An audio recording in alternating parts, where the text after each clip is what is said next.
Je suis une femme et j'ai 16 ans.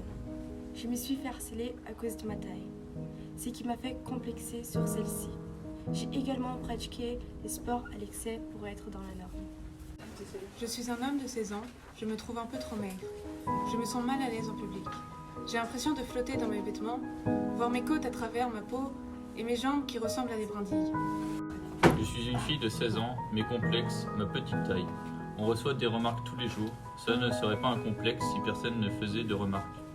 Je m'impose de porter des talons. Et mes poils. Je m'épile pour être dans les normes. Je suis une femme et j'ai 17 ans. Je pense qu'il est important de parler des différentes normes corporelles qui existent dans le monde et des souffrances qu'elles engendrent. Moi, par exemple, j'ai senti dans ma peau cette différence de normes corporelles entre deux continents.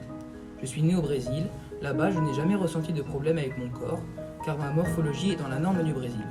Dans ce pays, pour être dans la norme, il faut avoir de grosses fesses, une taille moyenne, des seins, de grosses cuisses et un peu de jambes.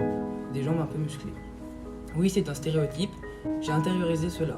Mais à mon arrivée en France, je me souviens d'une chose que je n'oublierai jamais. C'était mon 2e jour au collège, je mangeais au self avec mes camarades de classe. Il y avait une fille vraiment très mince qui ne mangeait rien. Les autres filles à ma table lui ont demandé pourquoi elle ne mangeait pas et elle leur a répondu qu'elle faisait un régime.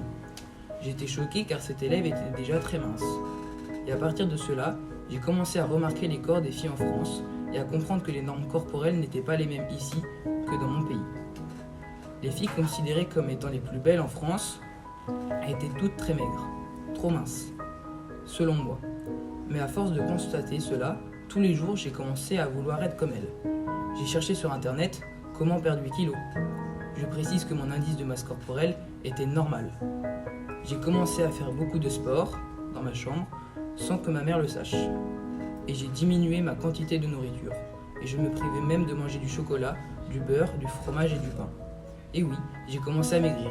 Mais je n'étais pas bien. Je n'aimais pas ce que je voyais dans le miroir. J'ai pleuré plein de fois à cause de mon corps. À chaque fois que je mangeais un gâteau ou du chocolat, je culpabilisais. Tu manges trop, trop. J'avais si peur de grossir. J'ai fini par développer des troubles alimentaires.